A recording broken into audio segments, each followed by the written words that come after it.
A Belarusian hacker activist group claims to have infiltrated the network of the country's main KGB security agency and accessed personnel files of over 8,600 employees of the organization, which still goes under its Soviet name.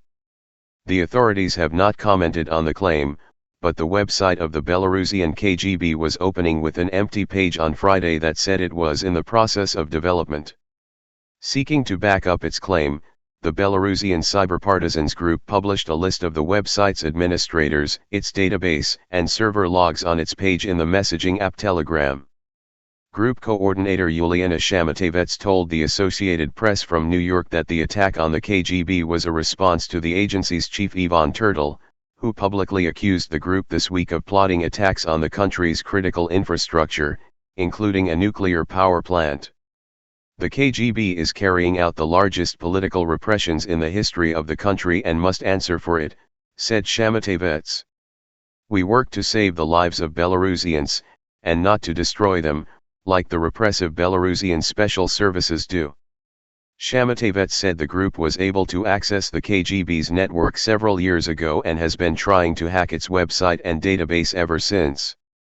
Once it succeeded, she said cyberpartisans was able to download personal files of more than 8,600 KGB employees.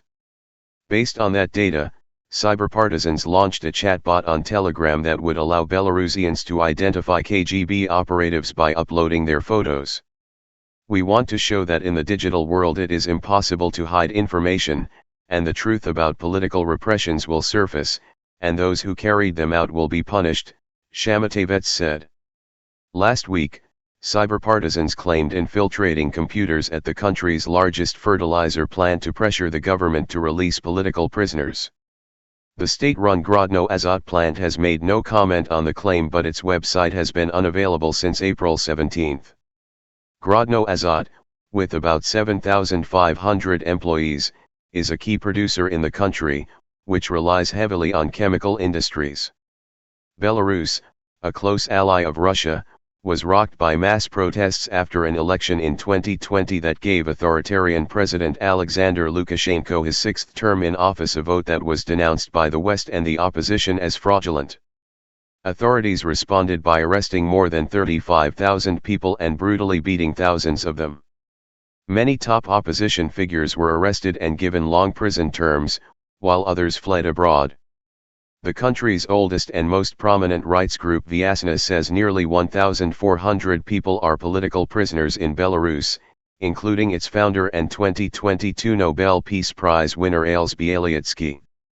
Cyberpartisans have carried out several large-scale attacks on Belarusian state media in the last 4 years, and in 2022 hacked Belarusian railways 3 times, hijacking control over its traffic lights and control system and paralyzing transit of the Russian military equipment into Ukraine via Belarus.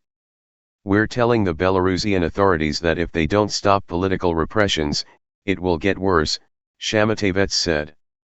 We will continue the attacks in order to inflict that maximum harm of the Lukashenko regime.